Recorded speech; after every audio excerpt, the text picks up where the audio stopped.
ఈరోజు వామపక్ష పార్టీల ఆధ్వర్యంలో ప్రెస్ కాన్ఫరెన్స్ నిర్వహిస్తూ ఉన్నాం. ఈ ప్రెస్ కాన్ఫరెన్స్లో సిపిఐఎం రాష్ట్ర కార్యదర్శి తమ్మిరెడ్డి వీరభద్రం గారు, అలాగే సిపిఐ రాష్ట్ర సహాయ కార్యదర్శి పల్లా వెంకరెడ్డి గారు, అలాగే ఆర్ఎస్పి రాష్ట్ర నాయకులు జానకిరామ్ గారు, ఎస్యుసిఐ రాష్ట్ర నాయకులు మురారి గారు, ఫార్వర్డ్ బ్లాక్ రాష్ట్ర నాయకులు ప్రసాద్ గారు, అలాగే ఈ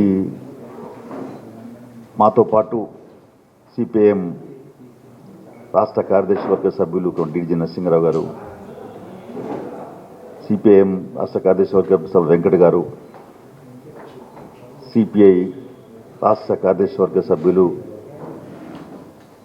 తక్కలపల్లి శ్రీనివాసరావు గారు, బోసు గారు, పశ పద్మ గారు పాల్గొంటూ ఉన్నారు.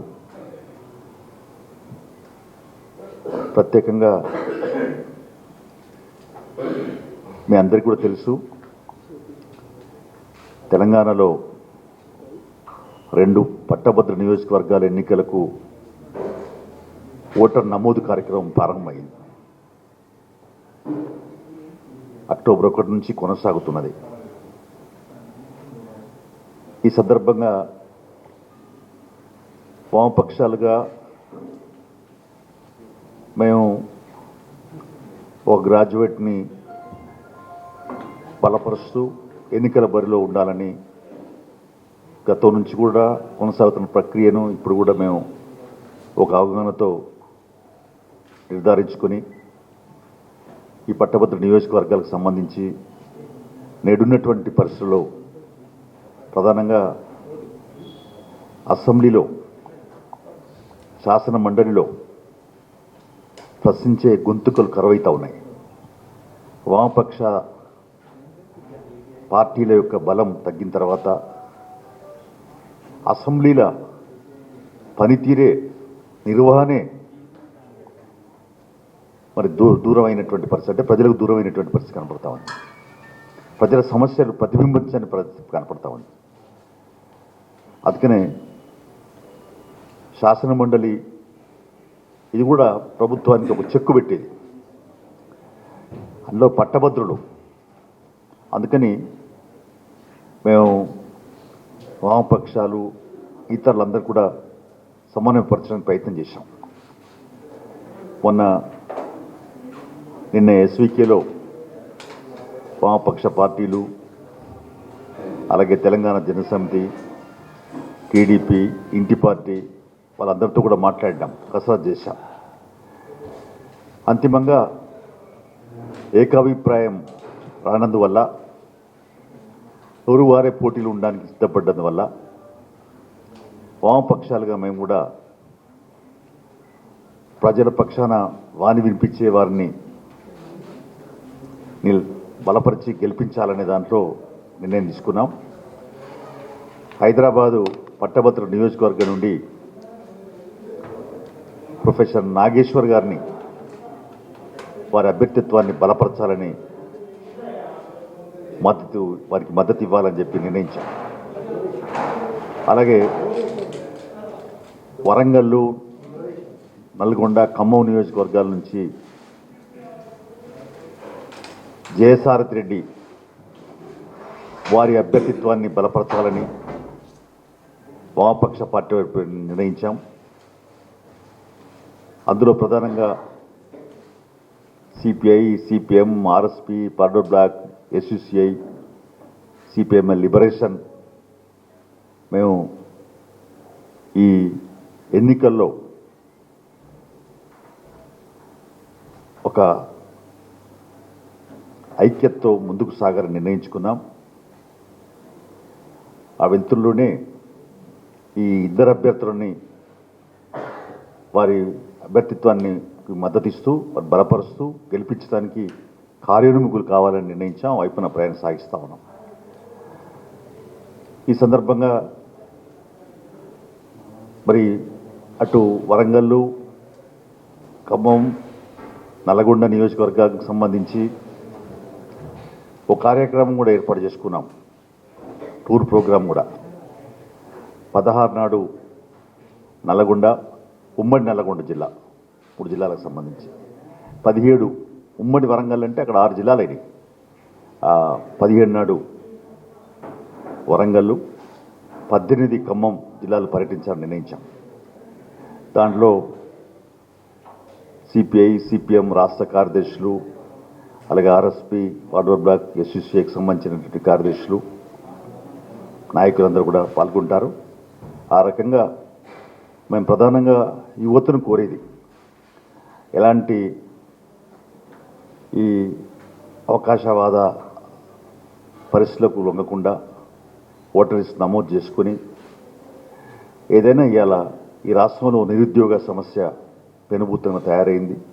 నిరుద్యోగ వృత్తి కూడా ఇప్పటివరకు కేసీఆర్ ప్రకటించి ఇవ్వలేదు.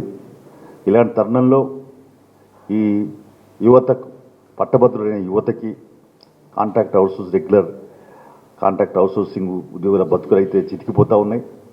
అనేక ప్రైవేట్ పాఠశాలలో లేదా వైద్యశాలలో పనిచేసేటువంటి సిబ్బంది కూడా వేతనాలు ఇవ్వనటువంటి పరిస్థితుల్లో కూలి పని చేసుకోవడం, లేకుంటే ఆత్మహత్యకు లోనవుతున్న పరిస్థితులు ఉన్నాయి. ఇలాంటి అనేక సమస్యలపైన ఇప్పటికైనా మరి పట్టభద్రులంతా కూడా ఎవరైతే పట్టభద్రుల పక్షాన లేదా యువత పక్షాన నుండి పనిచేస్తారో వాళ్ళని గెలిపించేందుకు కంకణబద్దులు కావాలి. మనకు తెలుసు గతంలో ప్రొఫెసర్ నాగేశ్వరు ఏ రకమైనటువంటి పద్ధతులలో వారిని వినిపించారో, ఇప్పుడు జయసారథి రెడ్డి యువకుడు, ఉత్సాహవంతుడు, ఆయన కూడా తనకున్నటువంటి అనుభవాన్ని జోడించి మరి వినిపించేదానికి అవకాశం ఉంటుంది. కాబట్టి వారిని గెలిపించడానికి ఓటు నమోదు చేసుకోవాల్సిందిగా యువతలందరినీ కూడా కోరుతూ ఉన్నాం, విజ్ఞప్తి చేస్తూ ఉన్నాం, సహకరించమని కోరుతూ ఉన్నాం. ఈ రకంగా ఎన్నికల కార్యక్రమాన్ని ముమ్మరు చేస్తాం. హైదరాబాదు, రంగారెడ్డి, మహబూబ్నగర్ సంబంధించి ఈ 18 తర్వాత ఇక్కడ కూడా ఒక 3 రోజులు ఉమ్మడి జిల్లాలో కూడా ప్రోగ్రాం పెట్టుకొని పర్యటించి ఇక్కడ కూడా మరి ఈ ఎన్నికల సన్నాహానికి మేము. నమస్కారం. నాతోటి వామపక్ష పార్టీల నాయకులు, ఇక్కడ హాజరైన మిత్రులందరికీ నమస్కారం. ఎమ్మెల్సీ ఎన్నికల్లో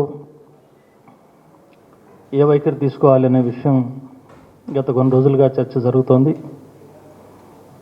పోటీలో ఉన్న అభ్యర్థులందరూ కూడా వివిధ రాజకీయ పార్టీలని అప్రోచ్ ఇవ్వడం, మాకే మద్దతు ఇవ్వమని అడగడం సహజం, దాన్ని తప్పుబట్టేదేమీ లేదు. కానీ మీ మద్దతు ఇవ్వాలి అన్నప్పుడు ఒక సీరియస్ రాజకీయ పార్టీగా తప్పకుండా దేశ రాజకీయాలు, రాష్ట్ర రాజకీయాలు పరిగణలోకి తీసుకుంటాం. రాజకీయ రహితంగా జరిగే ఎన్నికలుగా ఎమ్మెల్సీ ఎన్నికలకు పేరుంది. పార్టీల గుర్తులు ఉండవు, ఇండిపెండెంట్గానే ట్రీట్ చేస్తారు అందరినీ. పార్టీలు సపోర్ట్ చేసే అభ్యర్థి కూడా ఇండిపెండెంట్గానే ట్రీట్ అవుతాడు. కానీ రాజకీయాలు లేకుండా ఎమ్మెల్సీ ఎన్నిక ఉండదు, పంచాయతీ బోర్డు ఎన్నిక ఉండదు. ఆ రాజకీయాలు కీలకంగా చర్చ జరగాలనేదే ప్రతి ఎన్నిక సందర్భంగా సిపిఎం పార్టీ యొక్క ఉద్దేశం. ఈరోజు దేశాన్ని మొత్తాన్ని కబళిస్తున్నటువంటి రాజకీయం బీజేపీ మతోన్మాద రాజకీయం. ఇటీవల తీసుకొచ్చిన 3 వ్యవసాయ రంగ చట్టాలు కానీ, ఎలక్ట్రిసిటీ బిల్లు కానీ, ఇట్లాంటివన్నీ కూడా దేశంలోని వ్యవసాయ రంగాన్ని, రైతాంగాన్ని సర్వనాశనం చేసేటువంటి చర్యలు. దీని పట్ల వైఖరి ప్రకటించే అభ్యర్థి దీన్ని నిశ్చితంగా ఖండించి పోరాడి ప్రజల తరఫున, రైతుల తరఫున నిలబడే వ్యక్తి అట్లాంటి పార్టీలు. అట్లాగే ఈ చట్టాలే కాదు, బీజేపీ యొక్క మతోన్మాదము, ఏకపక్ష విధానాలు, నియంత్రిత విధానాలు, మాస్ లించింగ్, సామూహికంగా నరికి చంపడం, ప్రజాస్వామ్య హక్కులు లేకుండా చేయడం. హత్రాస్లో జరిగిన ఘటన చూస్తున్నాం. ఎంత హేయమైన ఘటన అది. సాక్షాత్తు పోలీసు ఉన్నతాధికారులే రేపే జరగలేదని అసలు ఇంకా రకరకాల అభాండాలు వేస్తూ ప్రచారాలు చేసేటువంటి దుర్మార్గానికి స్టేటే పూనుకోవడం, రాజ్యమే దానికి పూనుకోవడం అనేది భారతదేశంలో ప్రజాస్వామ్యాన్ని, పౌర హక్కుల్ని బీజేపీ పరిపాలన ఏ స్థితికి తీసుకొచ్చిందనేది మనకు అర్థం కావాలి. కాబట్టి ఈ ఎమ్మెల్సీ ఎన్నికల్లో కూడా ఖచ్చితంగా హైదరాబాద్లో సిట్టింగ్ అభ్యర్థిగా ఉన్నటువంటి బీజేపీని ఓడించడం మాకు ప్రధాన లక్ష్యంగా ఉండాలి. ఏ రాజకీయ పార్టీకైనా, ఈ దేశం మేలు కోరే వాళ్ళు ఎవరైనా, దేశభక్తులు ఎవరైనా, ఈ దేశ ప్రజానీకానికి ప్రజాస్వామ్య పౌర హక్కులు నిలబడాలని కోరుకునే పార్టీ అయినా అట్లాంటి రాజకీయ లక్ష్యం ప్రకటించబడాలి. అందుకోసమే హైదరాబాద్ నియోజకవర్గంలో పోటీ చేస్తున్నటువంటి నాగేశ్వర్, ఆయన ఇండిపెండెంటే, ఏ పార్టీకి చెందిన వ్యక్తి కాదు. కానీ మొదటి నుంచి వామపక్ష భావాల్ని తన సభలో కానీ, బయట ఉపన్యాసాల్లో కానీ, విశ్లేషణలో కానీ అట్లాంటి పరిణితి ప్రదర్శించే మేధావి. గత అనుభవం ఉంది మనకు. ఎమ్మెల్సీగా ఆయన మాట కానీ, చేత కానీ ప్రజలకు ఉపయోగం, వామపక్షాలకు ఉపయోగం, లౌకిక శక్తులకు ఉపయోగం. కాబట్టి మళ్ళీ ఒకసారి అట్లాంటి గళాన్ని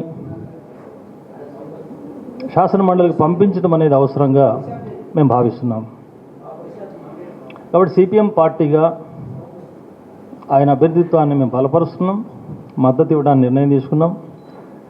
మా కన్సల్టేషన్స్లో వామపక్ష పార్టీలు అన్నీ కూడా, ఇక్కడ కూర్చున్న 6 పార్టీలే కాక ఇక్కడ హాజరు కానటువంటి ఎంఎల్ న్యూ డెమోక్రసీ 2 పార్టీలు, అట్లాగే ఇంకా హాజరు కాని ఎంఎల్ లిబరేషన్ ఈ పార్టీలు కూడా మద్దతు ఇస్తామని చెప్పి నాగేశ్వర గారు తెలియజేశారు, మాకు తెలియజేశారు.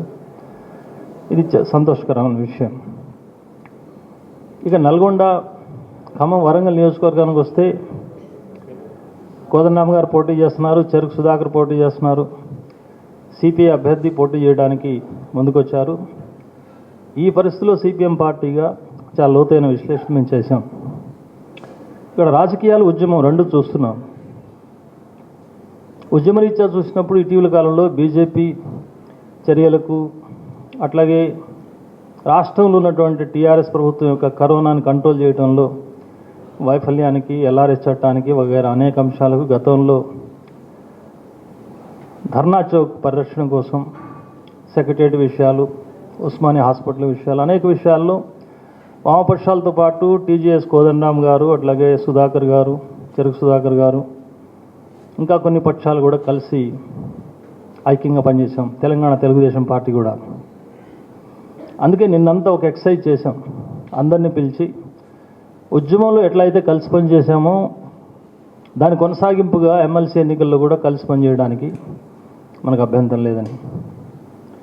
ఆ సందర్భంగా సిపిఐ కామ్రేడ్స్కు ప్రతిపాదన కూడా పెట్టారు.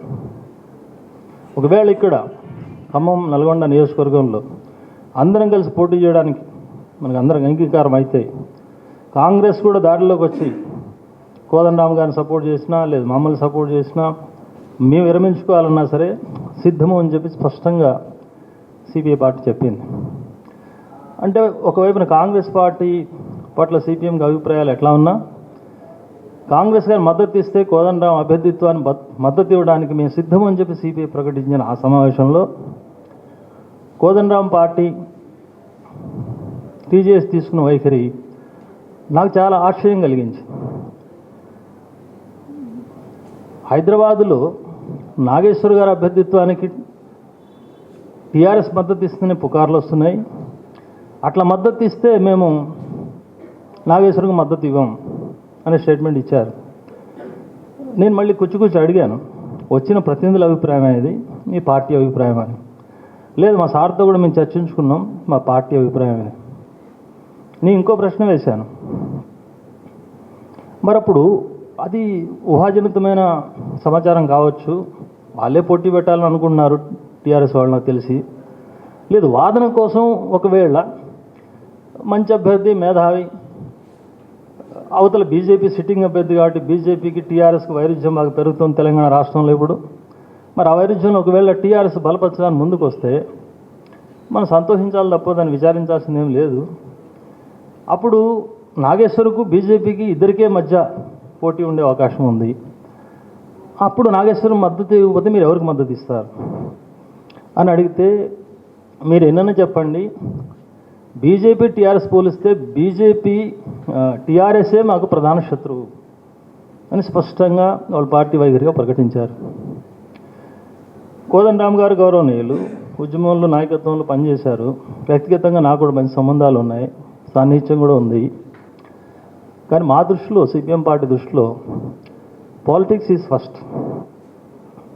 ఏ మిత్రుడైనా కావచ్చు, ఏ ఉద్యమకారుడైనా కావచ్చు, ఎంత పాపులర్ మనిషి అయినా కావచ్చు, పాలిటిక్స్, తప్పుడు పాలిటిక్స్ ఉంటే ఈ దేశానికి ప్రధాన శత్రువు ఏదో దాని పట్ల కాంప్రమైజ్ అయితే దాని గురించి ఆలోచించడం అనేది సిపిఎం పార్టీ లక్షణం లేదు.